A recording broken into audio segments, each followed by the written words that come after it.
Everyone is speaking about this, and it's the Boston Red Sox and how good not only are they this year, but how they project to be for the following years coming. I'm here to break down a bit of praise for Craig Breslow and how he got this all done, and how Jeff Passan, the top analyst and insider covering the game of baseball, had a lot of good things to say about this Red Sox organization. We'll break down all of that on this episode of Red Sox Digest, but first, please do remember, scroll down and click the subscribe button if you're a part of the percentage watching this video not currently subscribed to the channel. We do appreciate all the love and support, so thank you guys, but now let's get to it and break down another bombshell of a comment from Jeff Passan and specifically the future of this Boston Red Sox organization. Now, the tweet came from Jim Rome on Twitter as he hosted Jeff Passan on his show on ESPN, and they went on to have a conversation about the Boston Red Sox. They did discuss a lot of things about baseball in general and the current state of the game that we are currently sitting in, but they had a conversation about the Boston Red Sox where Passan went on to say, quote, "The Sox are going to be good for a long time." And this was a quote following the conversation about Roman Anthony, the 21-year-old phenom that just got an 8-year, $130 million contract.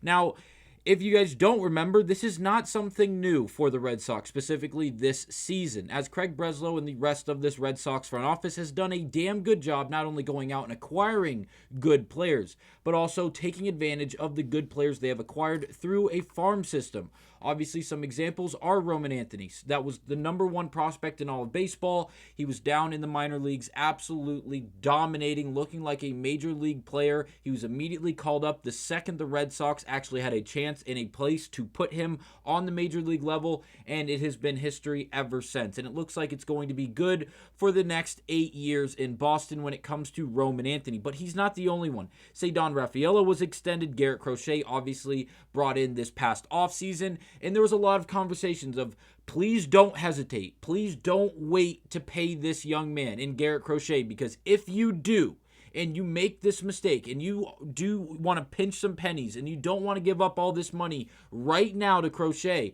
you are going to eat it later, because by the time he becomes a free agent, he's going to know his worth, and so is every other team in the MLB with at least one roster spot available, as that's the demand that Crochet would then require, because he is legitimate. He is one of the best pitchers in baseball right now, and it's not just the underlying metrics. If you look at the rankings for the AL Cy Young this year, he is just behind only Tarik Skubal, who is the odds-on favorite to win the Cy Young, but I will say, I don't think these odds do the justice.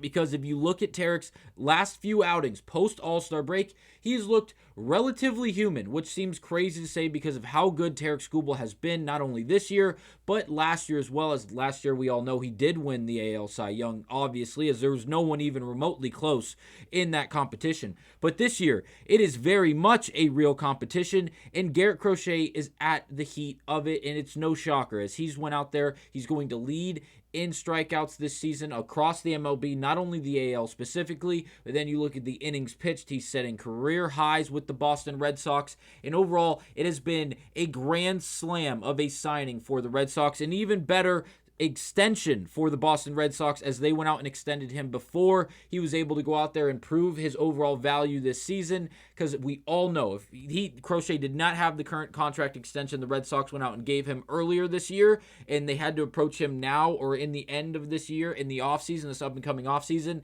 that price would be drastically different. I think the Red Sox did a great job getting ahead of players like Roman, Ceddanne, Garrett Crochet, Brayan Bello, Garrett Whitlock, these guys that are taken care of. Obviously, Alex Bregman is the last name on the sheet. Not all the names on the Red Sox roster are obviously involved in this. I only took the top few ones where we could see the extensions and really see the value for the upcoming years, not only this year, but the years going forward, where these guys are going to be under contract at a reasonable price, because the Red Sox were smart and eager about the contract extensions and went out there and extended them before they could require all that much more value. Now, Bregman, it says he is a free agent this year. That is because he has an opt-out available after this season. There's been a lot of conversations about whether or not he will be extended in Boston. I'm here to tell you there's no way this guy does not come back to Boston, whether he opts into the contract, whether he's given a new deal for a longer term. It really and truly, in my opinion, based off of the information I have seen and what we have watched up to this point, I doubt Bregman opts out. $40 million a year is a damn good price, as well as the fact that the Red Sox might be willing to go out there and give him more money for more years because of not only how great he has played in Fenway Park and for this Red Sox organization at the plate, as well as defensively at third base, but also the veteran leadership, being a mentor to guys like Marcelo and guys like Roman and others, that in Jarren Duran, that he's going out there and he's really teaching the ways of how to be an experienced guy and how to be a professional big league player, as well as he's loved by Fenway. He just launched his Bregman beer with Samuel Adams. This awesome to see. There was a big releasing downtown in Boston. It was great to see the pictures. This is one of them, as it seemed like he had a great time. It seems like it's a great atmosphere in Boston right now surrounding the Red Sox, and specifically, obviously, Alex Bregman and this beer releasing, or this beer launching that he just held. And again, back to Roman, one of the youngest players since 1929 to have a game with 4 runs, 4 walks, and a home run.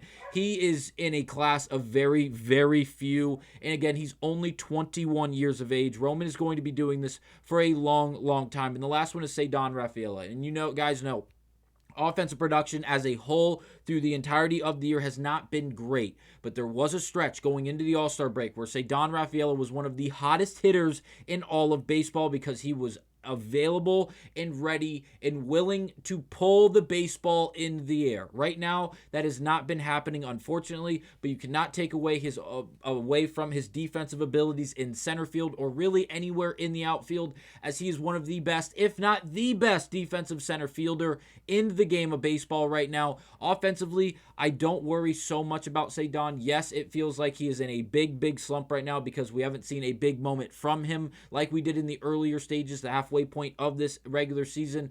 But just allow more time to go, allow him to continue to see more pitches, get good reps, whether it's at second base or in the outfield. He is going to have a swing where everything goes back to what we saw just before the All-Star break, where he is terrifying opposing pitchers, and he's going to be a legitimate piece to this Red Sox offense come October. I think that the Red Sox, and specifically Sam Kennedy, Craig Breslow, and John Henry, are not getting the credit they deserve. I know it's easy to bash them. I know it's easy to absolutely despise them, especially in the midst of the season when they traded Rafael Devers before everyone on the outside really knew what was going on behind closed doors. And right now, you couldn't label it more of a win for the Red Sox. The San Francisco Giants, who looked like they were going to be a just buzzsaw out west because of adding Devers and having Matt Chapman at third and having Adames and all these Wilmer Flores and all these good pieces with the pitching staff they have, and Buster Posey at the helm of things, really putting that team together. It felt like they were going to be competitors this year. Obviously, since getting Devers, they have been abysmal, not only in the sense of wins and losses, but overall offensive production has been dreadful for the San Francisco Giants, while the Red Sox continue to be very, very competitive, not only in the AL East specifically, but the AL as a whole. As right now they sit in the 5th seed, a game back from the Seattle Mariners, and 2.5 games back from the Houston Astros. This Red Sox team is going to be good for a long, long time. Not only for the players that we have acknowledged already in this video, but obviously the other guys that haven't been mentioned, who haven't gotten contract extensions yet. Jarren Duran, 4 more years of team control. Marcelo Meyer, the injuries are a bit scary, but again, younger guy. Kyle Harrison, 23 years of age, down in the minor leagues, absolutely destroying things. If you look at their overall farm system, they rank 3rd going into this season. They currently rank 7th for their overall farm system this year, or that was last year. This year, I believe they're sitting right around, or no, they're 11th. I'm sorry, I'm all over the place. Preseason this year, they were ranked 3rd. Right now, currently at the midway point, they rank 11th. Last season at the midway point, they ranked 7th. So they have regressed just a little bit, but you have to take into account Roman, Marcelo, Christian Campbell.